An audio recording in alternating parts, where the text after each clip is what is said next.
Confiamos que é o Senhor que está à frente. Confiamos que a presença do Pai está na casa.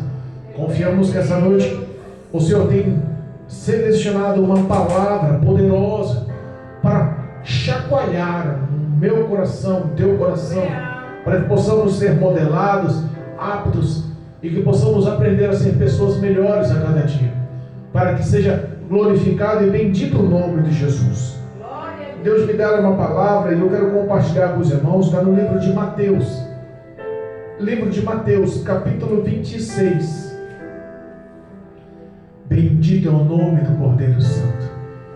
Você que nos acompanha através do canal do YouTube, a todos que estão presentes, todos que nos acompanham, em nome de Jesus. Mateus capítulo 26, Novo Testamento, primeiro livro do Novo Testamento. Um dos discípulos, Mateus, escreveram no capítulo 26, versículo 6 em diante. O tema da leitura é o jantar em Betânia. O jantar em Betânia. Capítulo 26, versículo 6. Louvado seja o nome do Senhor. Amém? Amém. Glória a Deus.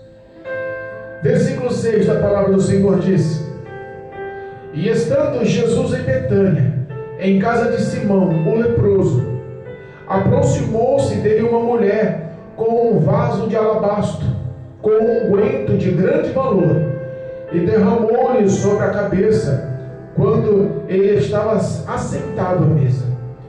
E os seus discípulos, vendo isso, indignaram-se, dizendo: Por que este desperdício? Pois este unguento podia vender-se por grande preço e dar-se o dinheiro aos pobres.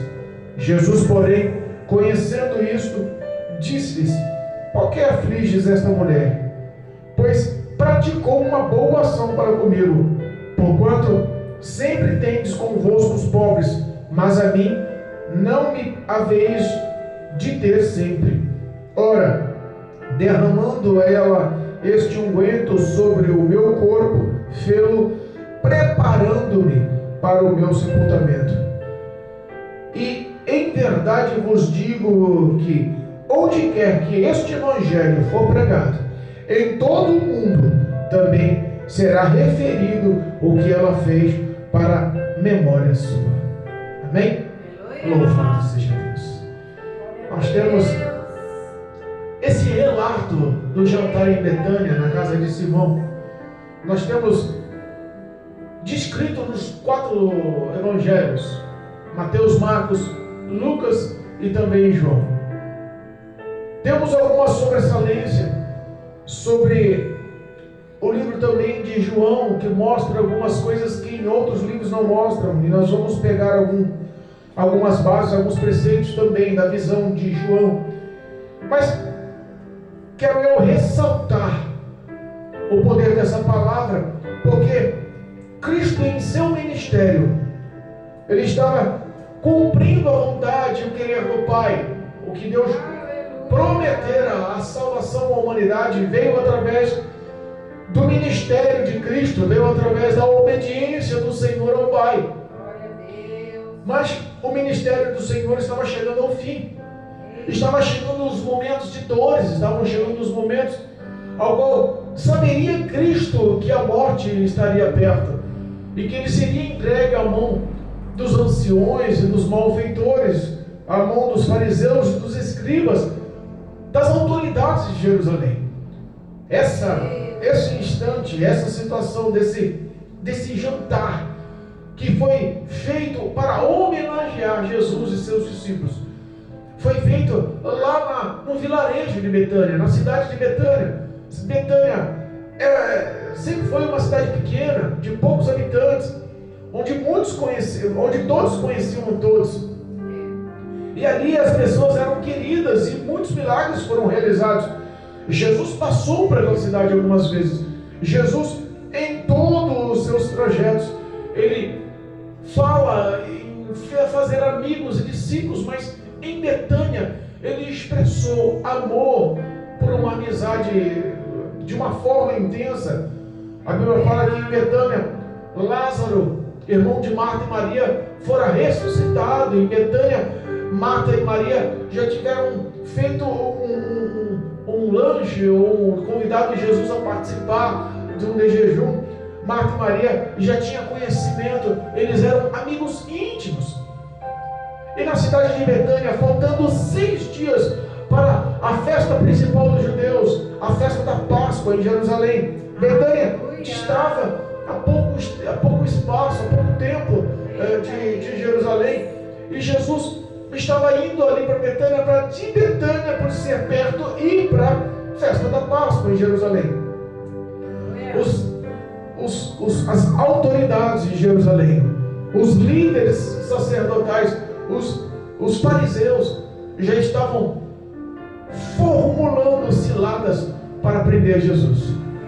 Jesus sabia que o tempo dele estava perto de ser entregue à mão dos malfeitores, da hipocrisia daqueles homens que se determinavam doutores da lei. A Bíblia fala que todo o presságio, todo o projeto, todo o plano que eles fizeram para pegar Jesus foram planos ao qual o próprio Deus tinha conhecimento.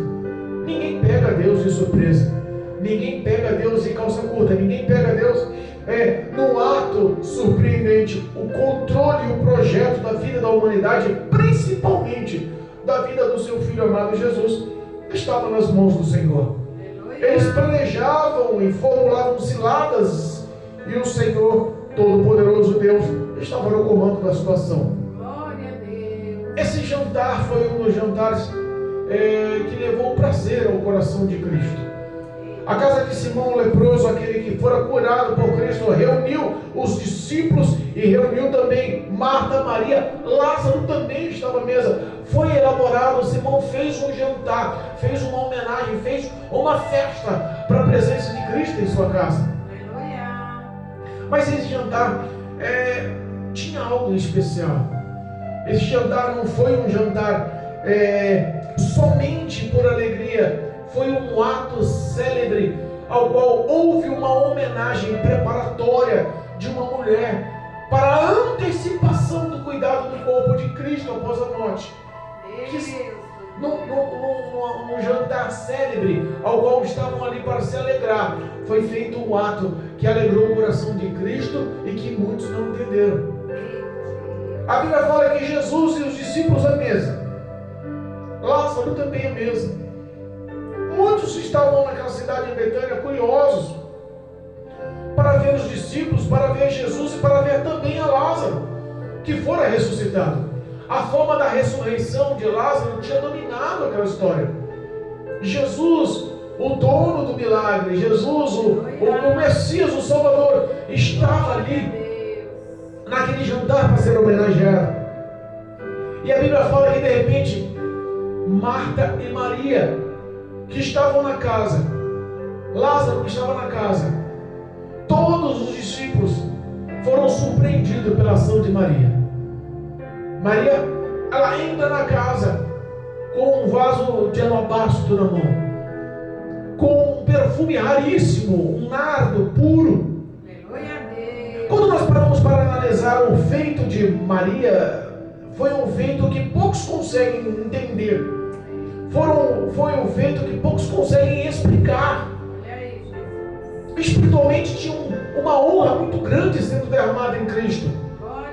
A Bíblia fala que Maria, ela se aproximou à mesa e quebrou um vidro de alabastro.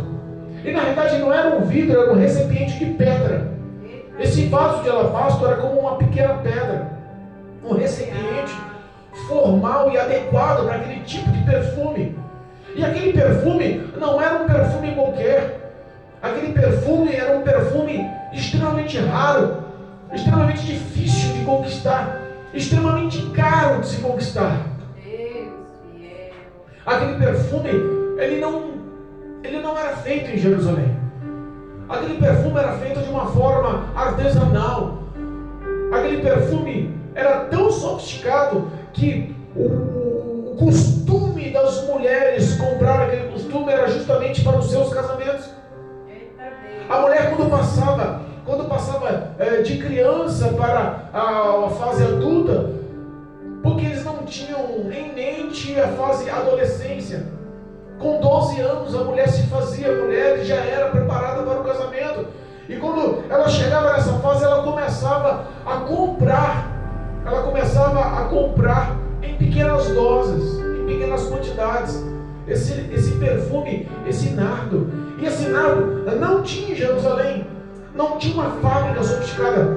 Esse nardo, ele era comprado na cordilheira do Himalaia. Olha só, eu fui pesquisar e descobri que esse nardo era uma planta que só conseguia se adquirir na cordilheira dos Himalaias. E não era uma plantação, não tinha uma fábrica que industrializava e exportava, não era tão simples como os dias atuais. Hoje, a empresa, o mercado de perfumes no mundo é extremamente sofisticado e tem uma abrangência incrível. Aleluia. Mas naquela época não, naquela época tinha-se uma preparação artesanal, e aquela planta que só era colhida lá na cordilheira do Himalaia, era uma planta que se colhia avulso em locais e pontos estratégicos, e ela era ressecada e depois esmiuçada para ser vendida. E era por encomenda, e por ser tão raro e tão difícil a colheita, e tão difícil o processo artesanal de se fazer, e por exalar um perfume de altíssima qualidade, ela era tão cara. Glória a Deus. Aquela mulher não era rica. Maria não era rica, tanto que eles viviam num vilarejo simples. Betânia era um local simples. E eu imagino o quanto ela se sacrificou, o quanto ela se doou, o quanto ela sofreu para conquistar cada um daquelas gramas ou daqueles ml para comprar aquele perfume raro. Aqueles vasos de alabastro, talvez foi o sentimento dela focado naquele perfume, naquele vaso de alabastro por muito tempo. Porque não se comprava como se compra hoje, um frasco inteiro. João capítulo 12 nos fala mais ou menos que aquele vaso era como uma lira. Era como uma libra. Uma libra era como mais ou menos uns 450 ml. João capítulo 12, no versículo 3, fala que então Maria, tomando uma libra de unguento de nardo puro. Essa libra era como uma medida de aproximadamente 450 ml, reservada naquele vaso de pedra. Em algumas traduções bíblicas nos dizem que Maria, ela chegou na mesa, na presença de Jesus, e ela não derramou aquele vaso. Ela não abriu a tampa e derramou. Ela quebrou aquele vaso. Ela deve ter usado alguma coisa ríspida, pesada, dura, e quebrou aquele vaso de pedra para derramar tudo aquele perfume raro. Aquele perfume era tão raro que demoraria-se mais ou menos 1 ano de trabalho braçal árduo para conseguir comprar. Era o equivalente a mais ou menos 300 denários, e um denário era o trabalho diário, braçal, de um operador, de um trabalhador. Deus fiel. Ela comprava aquele nardo, não foi a prestação. Porque nos dias atuais, se você vai comprar uma coisa muito cara, você compra um frasco de perfume por inteiro e divide em mais vezes. Mas lá não tinha esse negócio de prestação. Então ela comprava aquele nardo, aquele perfume raríssimo, por gotas. Eita. Imagina, olha, 10 gotas é tantos denários. Imagina quantos dias ela não trabalhou, mesmo tendo uma situação financeira ruim. A dedicação, o amor que ela tinha para homenagear, para honrar, o coração dela estava focado em fazer o melhor. Glória a Deus. Ela compra o trabalho de um ano inteiro, comprado gota por gota, mês a mês ela ia lá e comprava. Todo o dinheiro que ela conseguia, ela ia lá e comprava. As noivas que começaram a se preparar para o casamento, comprava justamente para a festa nupcial. No dia da noite de núpcia, ela se perfumava com aquele perfume raríssimo. Maria, ela se colocou no papel de noiva para honrar Jesus como noivo. Deus Todo-Poderoso. Os discípulos não entendiam. Eita, E alguns indagaram entre si, mas um tomou a liderança para falar.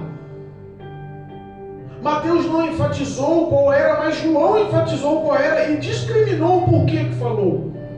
Quem falou foi Judas Iscariotes. E se nós pegarmos a narrativa de João, os pensamentos de João, no capítulo 6, no capítulo 12, versículo 6, diz assim, ó, ora, ele disse isso pelo cuidado de que tivessem os pobres, mas, não porque tivesse cuidado dos pobres, mas porque era ladrão. E ele possuía o alforje, a bolsa, que levava as finanças e o dinheiro de todos os que estavam andando com Cristo. Engraçado, muitas vezes Deus faz uma situação que aos nossos olhos é loucura. Deus conhecia o coração, Cristo conhecia o coração de Judas Iscariotes, sabia que ele era avarento, que ele era ladrão, que ele tinha o prazer dele, estava ainda focado no dinheiro, e mesmo assim deu a responsabilidade do dinheiro de todos na mão de um homem que era tido como ladrão. Às vezes Deus trabalha de forma oposta aos nossos pensamentos, porque Ele quer dar justamente uma oportunidade do arrependimento. Ele te prova para que você seja aprovado, e nessa situação Judas não foi aprovado.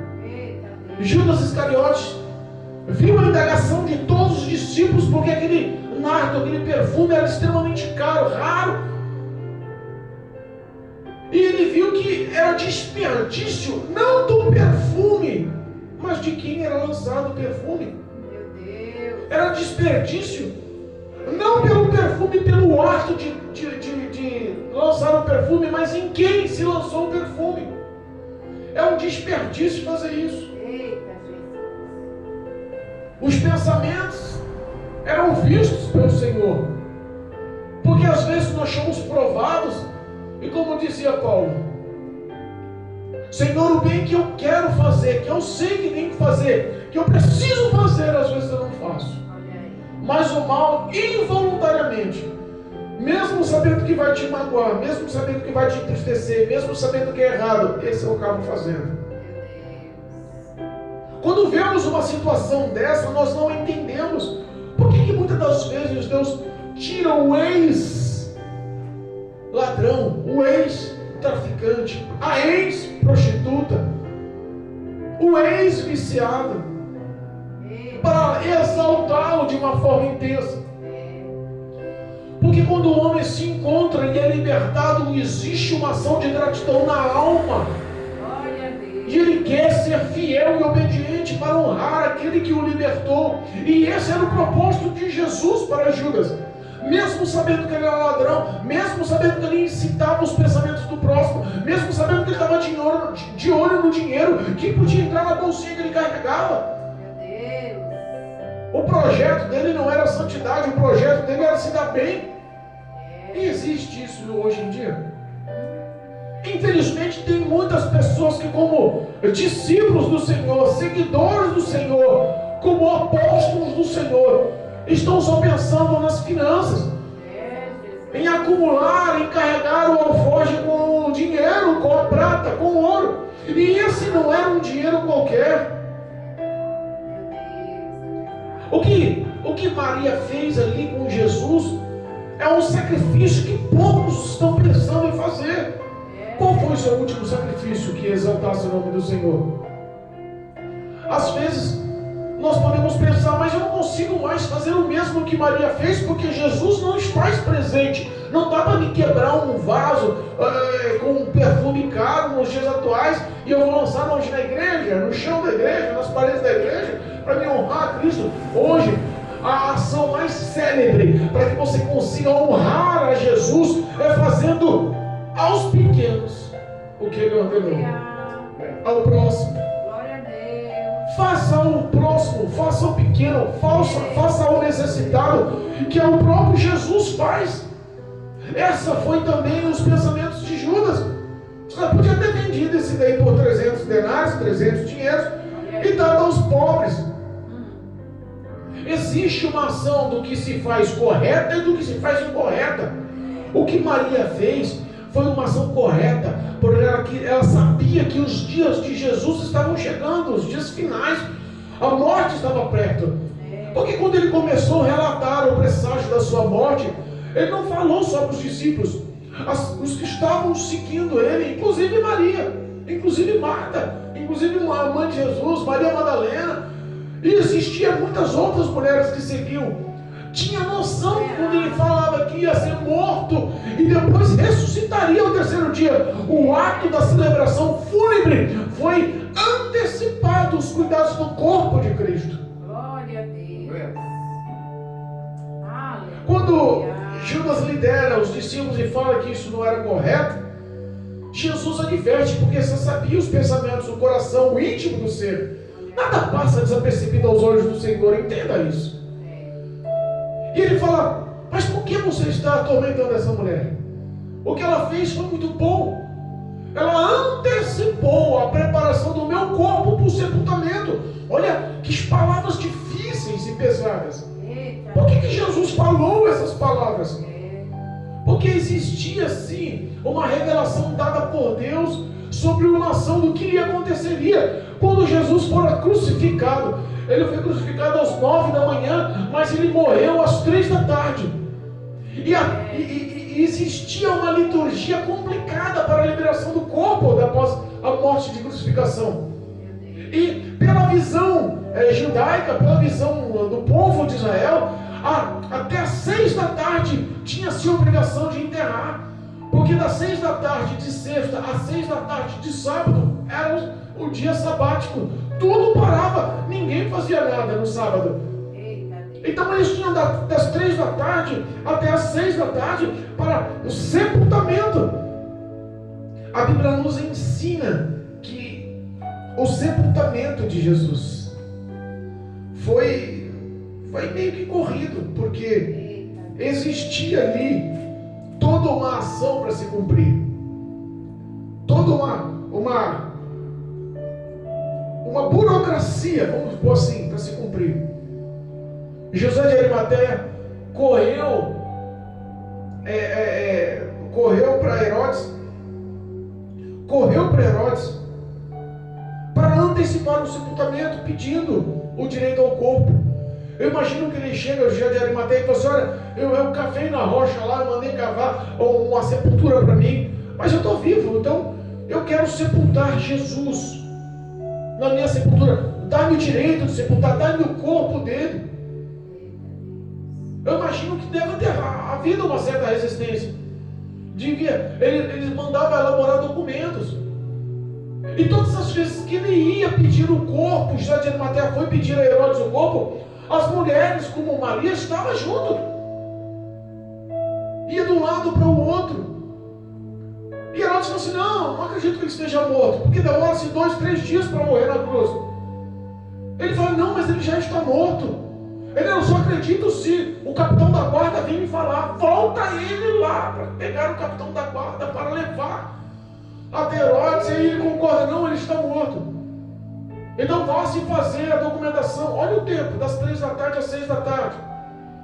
Mas por que, pastor, você está me contando essa historinha? Porque até eles pegarem, retirarem o corpo da cruz do Calvário, com a documentação de liberação do corpo, e eles limparem aquele sangue, tirar a coroa, cuidar da preparação, da limpeza, do envolto do corpo no lençol, até sepultar, chegar lá na sepultura de José de Arimateia, arrastarem aquela grande pedra, fazendo o preparativo, a limpeza, colocar o corpo de Jesus, voltarem, arrastar novamente aquela pedra. Teria um prazo curto de tempo. Foi por isso que Jesus falou que ele estava antecipando a preparação do corpo dele para o sepultamento. Porque no sábado elas não puderam ver, mas no domingo, logo de manhã, o terceiro dia, as mulheres foram lá ver Jesus. Não foi à toa, foram lá para cuidar, porque as mulheres prendadas foram lá pensando: o tratamento do corpo, do sepultamento, do querer do nosso mestre não foi o que a gente pensava. Vamos zelar adequadamente, vamos fazer a celebração fúnebre adequadamente, vamos perfumar, vamos preparar, trocar as vestes, vamos zelar. Era o pensamento chegaram ao terceiro dia, mas ao se encontrar à frente daquele sepulcro, anjos estavam lá dizendo: ei, por que estão aqui? Chorando, angustiada, procurando os que estão, procurando o que está morto no meio dos vivos, porque aí a sepultura não está mais, ressuscitou o Senhor. O pensamento daquelas mulheres era cuidar bem do corpo de Jesus. Então, qual é o sentido dessa história? Não deixe para fazer amanhã o que você pode fazer hoje. Marta se antecipou. Ela ouviu, ela sentiu os sinais, ela ouviu os sinais, ela preparou-se. Ela, por mais de um ano, estava juntando, gota por gota, suor por suor do rosto dela. Ela estava querendo honrar Jesus e comprando aquele nardo puro. E nesse jantar, sabendo ela que era o prazo chego da morte de Cristo, do sepultamento de Cristo, ela se antecipou. Ela quebrou aquele vaso de alabastro e jogou aquele perfume caríssimo na cabeça. Aquele perfume correu-se pelo corpo de Jesus, chegou aos pés de Jesus. João enfatiza que ela com o cabelo secou os pés de Jesus. Ela não poderia ter aberto com cuidado aquele vaso de alabastro e jogado algumas gotas na cabeça de Jesus, jogado algumas gotas nos pés de Jesus, porque João fala que a casa se encheu de um perfume maravilhoso. Glória a Deus. Mas ela queria fazer o que era melhor para ela, o que era melhor para Cristo. Ela queria se doar o que era melhor para o Senhor, porque Ele era digno. Ela não queria desperdiçar, porque aos nossos olhos, quando nós presenteamos alguém com perfume, nós queremos saber se ele vai gostar. E o ato de provar que ele gostou é saber usar. Então, quando você usa um perfume, você usa algumas gotas no pescoço, em pontos estratégicos, algumas gotas. Você não toma um banho com perfume. Aquela vaso de alabastro tinha mais ou menos 450 ml. 450 ml, se ele fosse usar, por ser caríssimo, da forma que usamos hoje, demoraria-se muito tempo. Mas ela quis fazer tudo ao mesmo tempo para honrar Jesus. Faça tudo o que está ao teu alcance para Jesus. Faça o melhor que está ao teu alcance para honrar Jesus. Sim, meu Deus. Sim, meu Pai. Os discípulos não entenderam. Glorificado seja o teu E ele falou: olha, não importa o que vocês pensam. O que ela fez será lembrado. Aonde quer que se pregue esse evangelho, aonde quer que se leve a minha palavra, em todo o mundo, a memória dela será lembrada pela ação do que ela fez em antecipação, por amor a mim. Deus Todo-Poderoso.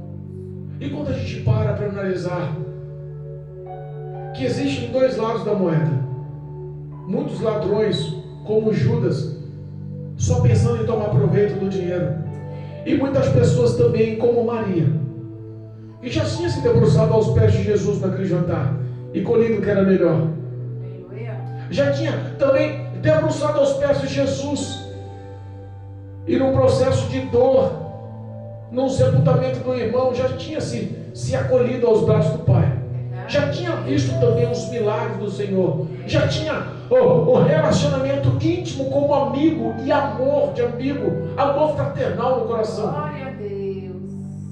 E sabe o que me lembra? 1944,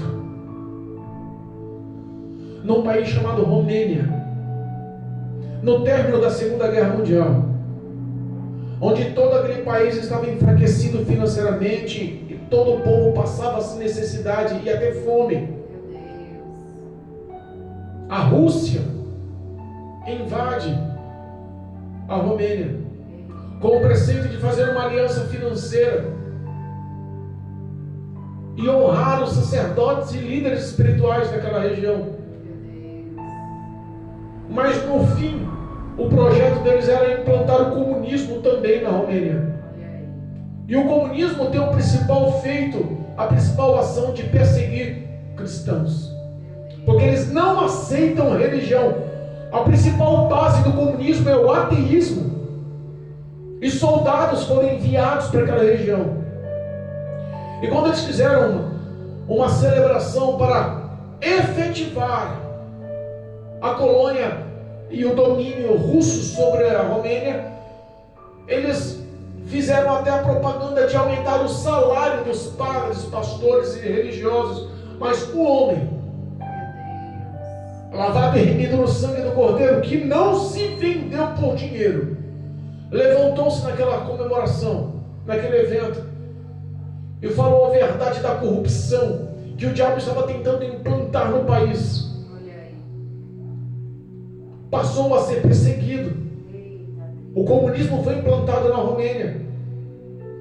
Por décadas, eles sofreram com o domínio russo. O país passou a se tornar ateu. Esse pastor, a sua família e todos que congregavam com ele passaram a ter uma luta intensa e perseguição intensa. Mesmo assim, eles não deixaram de amar os inimigos. Esse pastor, como pai, instruía os seus pequenos filhos a formular uma estratégia para levar o evangelho aos soldados russos. Eles liam lá e pediam uma bala ou ofereciam um chocolate. E quando os russos davam atenção, eles davam a bala ou recebiam o chocolate, as crianças falavam e anunciavam: Deus te abençoe. Glória a Deus. Eles não deixaram de amar aqueles que perseguiam. Olha aí, Jesus. Muitas pessoas foram presas e levadas à tortura por anos, ao espancamento e ao sofrimento por anos, inclusive esse pastor. Muitos dos seus membros, amigos pessoais, inclusive mulheres e filhos. A mulher foi presa e condenada a 18 anos de trabalho forçado numa mina. Nós estamos falando de um país que a temperatura é abaixo de zero constantemente, a neve domina a todo tempo.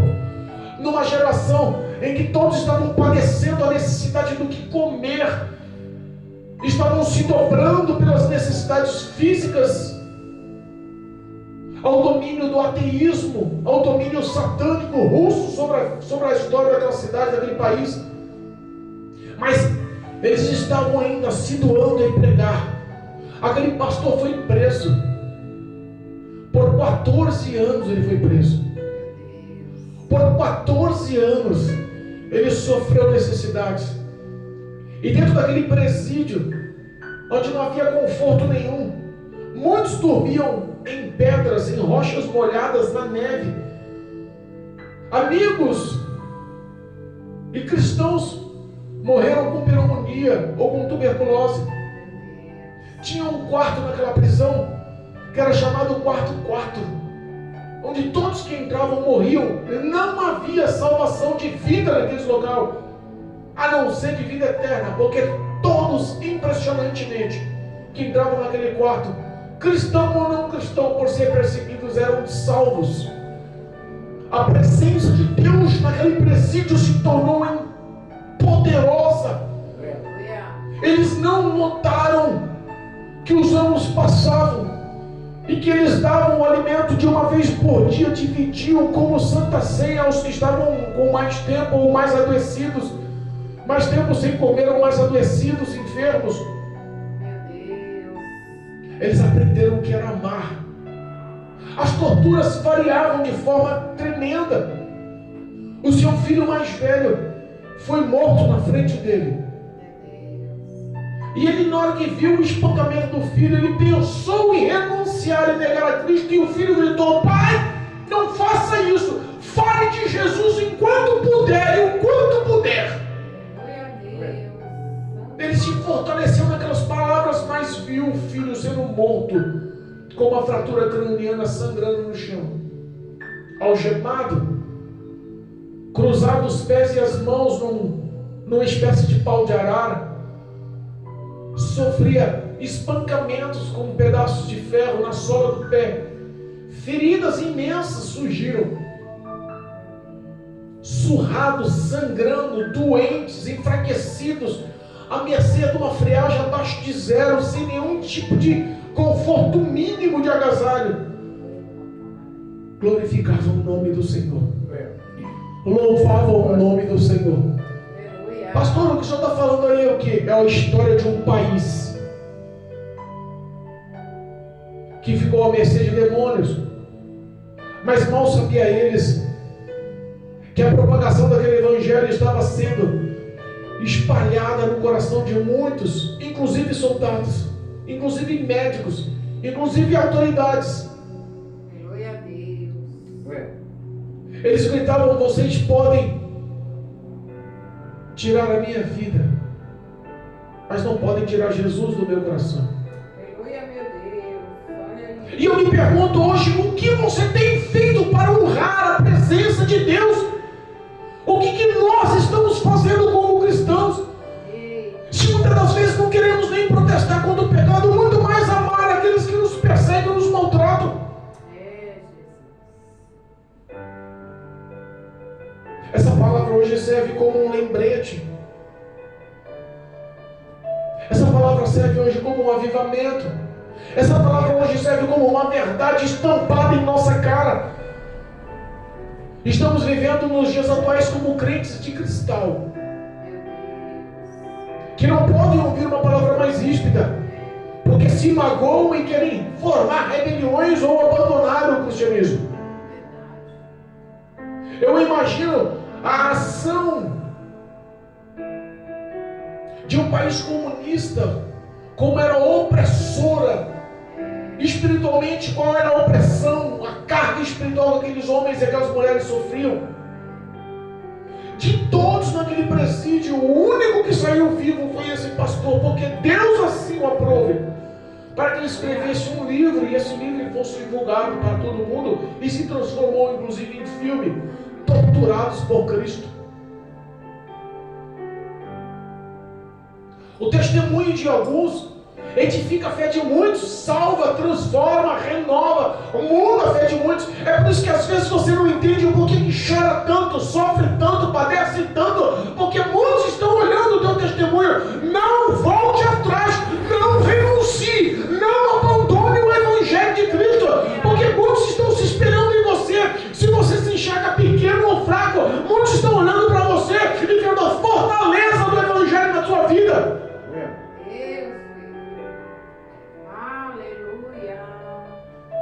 O Espírito Santo está bradando, gritando, implorando a atenção nos dias atuais. As pessoas só pensam como Judas.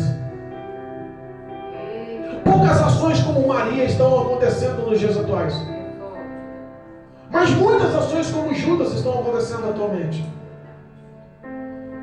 O Evangelho está sendo corrompido, banalizado. E por que muitos estão focados no dinheiro? Porque tem quem cobre, porque tem quem pague.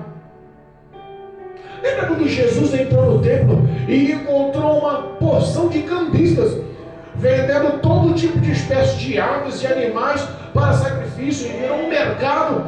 Qual foi a ação de Jesus? Pacífica. Porque foi o único momento que a Bíblia nos ensina que Jesus se irou. E ele não só se irou, ele se irou e tomou ação. Ele tombou todas aquelas jaulas, aquelas gaiolas, abriu, liberou e ele com gritos pôs todo mundo a correr. Mas repara, ele desfez com aquele comércio, não foi só para quem pagava, foi para quem recebia também. Não foi só para quem recebia, foi para quem pagava também. Nos dias atuais é assim. Os discípulos se indignaram com a ação daquela mulher, porque não entenderam, mas apoiaram os pensamentos de Judas. Meu Deus, é forte. Muitos não entendem, porque não têm conhecimento. A falta de conhecimento é como o homem das cavernas. Tinha um mundo inteiro ao teu redor, o mundo inteiro ao seu dispor, tinha todos os proveitos de evoluir, mas não tinha conhecimento.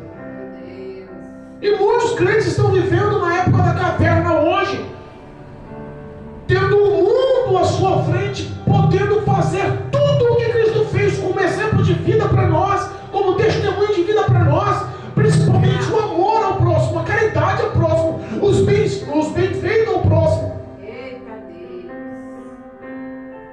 Mas por falta de conhecimento estão apoiando Judas Iscariotes. Às vezes não estão pensando no dinheiro, mas estão apoiando o pensamento do corrupto, do ladrão. Um pastor chamou uma pregadora, eu ouvi esse testemunho num vídeo hoje. Chamou um pregador para levar a mensagem, a palavra no seu ministério. O ministério dele não era tão grande. E o pastor pelo telefone falou assim: olha, eu só vou pregar isso se você me pagar R$2.000. Eita Deus. O pastor olhou e contradisse, bateu de frente. Mas que está em Mateus capítulo 10, quando Cristo reúne os seus discípulos e diz: ide a todas as cidades, a todo mundo, anunciai o reino de Deus, pregai as novas e as boas novas do Evangelho, curai os enfermos, libertai os cativos do demônio, limpai os leprosos, de graça recebeste, de graça dai. Ele não impôs preço. Esse pastor, ele se recusou a pagar e mostrou na Bíblia uma ação oposta do que estão cultivando nos dias atuais. A corrupção está tão grande que está todo mundo apoiando, mesmo sem saber o núcleo do sentido da história. Quantas igrejas enormes, e eu não estou falando de ministérios mundiais, sabendo que a liderança é corrupta e está só focada no dinheiro, continuam pagando dinheiro.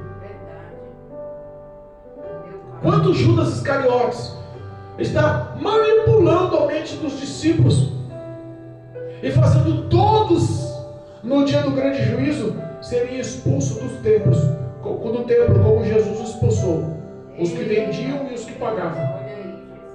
Porque tem gente vendendo a palavra, tem gente vendendo o louvor, tem gente vendendo as profecias, tem gente vendendo as revelações. E o pior é que tem gente pagando. Hoje existe uma reflexão a ser dada. O que você, ou na onde você se enquadra nas ações, nas benfeitorias que Maria fez para ser lembrado, porque aquele que nos dias atuais faz aos pequenos do Senhor, faz aos pobres, aos necessitados, será lembrado, como Jesus disse que Maria seria lembrada em todo esse mundo, aonde for pregado o Evangelho, se levantará um memorial pela ação que ela fez hoje para comigo. Porque aqueles que fazem os pequenos são lembrados por Cristo, sim, no dia do juízo final. Cristo vai separar as ovelhas dos bodes. E muitos não vão entender, mas olha, Jesus vai explicar: tive fome, não deixe-me comer, tive sede, não deixe-me de beber, eu adoeci, não fosse me visitar, fosse preso, não fosse lá viver. Mas Senhor, quando aconteceu tudo isso? Nós estávamos com o Senhor o tempo todo, não vimos nada disso. Quando vocês não fazem aos meus pequeninos, a mim também não fazem. E não tem parte o homem que não vive o amor, a caridade, o resumo da palavra de Deus, que é o amor ao próximo, se doar ao próximo, praticar a caridade ao próximo, também não tem relacionamento com Deus. As pessoas que estão vendendo-se também será lembrada no dia do juízo. Senhor, mas em seu nome eu preguei a tua palavra. Foi mesmo. Senhor, mas em seu nome eu expulsei até demônios. Rapaz, eu vi mesmo, hein? Caiu por terra lá. Em seu nome eu curei sim. O cara estava morto lá no hospital, fui lá, orei, o cara levantou, curado. Contradisse o diagnóstico da medicina, o médico ficou até pasmo. Eu anunciei o evangelho para um monte de gente lá no hospital. Mas mesmo assim eu não te conheço. Não te conheço porque a iniquidade que você pratica, a ganância que você pratica, a avareza que você pratica, te isolou da minha presença e da minha graça, que conduz o homem aos céus. Seremos salvos por intermédio da graça. Mas a prática da iniquidade isola o homem da graça. E as pessoas não acham que o resumo do pecado, do amor ao dinheiro, vai levar o homem ao céu. Não vai. O homem que tem o amor ao dinheiro, resume-se o final da vida como Judas Iscariotes. condenação. Porque ele viu que o amor que ele tinha ao dinheiro foi superior ao amor que ele tinha a Cristo e o vendeu por 30 moedas de prata. Mas o salário do pecado é se suicidou enforcado. Quantas pessoas estão se suicidando espiritualmente hoje? Quantas pessoas esqueceram daqueles momentos da força do primeiro amor que não deviam morrer nunca a força do primeiro amor na vida do crente? Lembra quando Abacuque fala para o Senhor Deus: Pai, reaviva no meio dos anos a sua obra em nossas vidas. Reaviva no meio dos anos o teu amor, a tua graça, a tua unção, o teu poder. Reaviva o teu Espírito em nossas vidas. É o que precisamos nos dias atuais.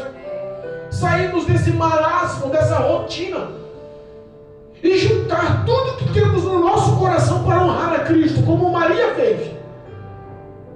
Muitos podem olhar e falar assim: ah, mas o que ela fez não se enquadra em nossas vidas hoje aqui no Brasil, São Paulo, Jardim Cristo da Terra. Aqui só tem um monte de gente pobre, desempregado, ganhando salário mínimo, vivendo de pensão, a aposentadoria lá no chão, no nome sujo, devendo para as Casas Bahia, devendo para o cartão de crédito. Aqui ninguém ia ter condições de fazer o que fez aqui. E Maria tinha.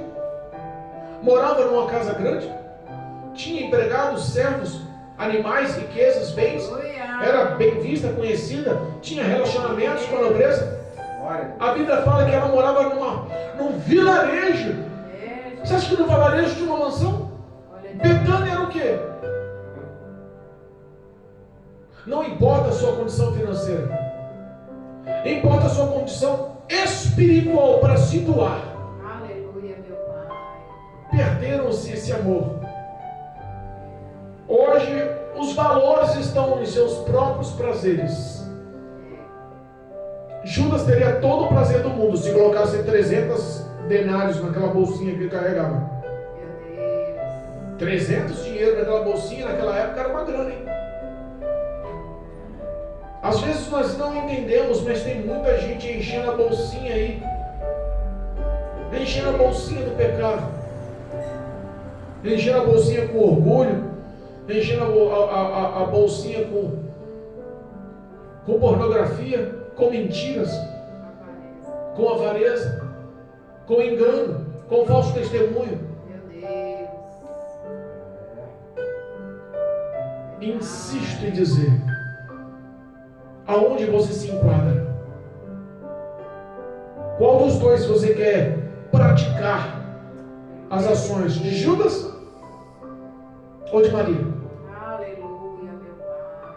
Que o Espírito Santo possa te refletir, possa te fazer analisar, possa fazer você olhar para dentro dos seus feitos, do seu coração, para que nós possamos entender que um dia teremos que dar conta dos nossos feitos para Deus. O pecado não tem poder de tirar você da entrada dos céus, porque o pecado não tem poder. O que tem poder é o perdão do Senhor. O pecado não tem poder de te isolar de Deus. O que tem poder de isolar de Deus é você negar a misericórdia do Senhor, é você negar a graça do Senhor, é negar a presença do Senhor. Pecar, nós continuamos pecando. O homem, infelizmente, foi gerado, e as gerações do pecado desde Adão reinam ainda na vida do homem até hoje. Mas hoje temos um advogado, hoje temos um mediador, hoje temos o símbolo da morte na cruz do Calvário, o sangue de Jesus que foi expresso na cruz do Calvário, para nos lavar, purificar, redimir, santificar e unirmos a Deus. O que Cristo quer é que você se relacione em oração verdadeiramente, como um verdadeiro adorador, com o coração limpo, e se entregue ao Senhor, para que as suas ações de Judas Iscariotes sejam convertidas na ação de Maria, amiga de Jesus. Que a graça do Senhor possa, em nome de Jesus, te dar a oportunidade de remissão e unificação ao Senhor. Eu profetizo em sua vida transformação, libertação e salvação, para a glória de Deus Pai, em nome de Jesus. Amém? Amém. Louvado seja Deus. Glorificado seja o nome do Senhor. Bendito é o nome do Senhor.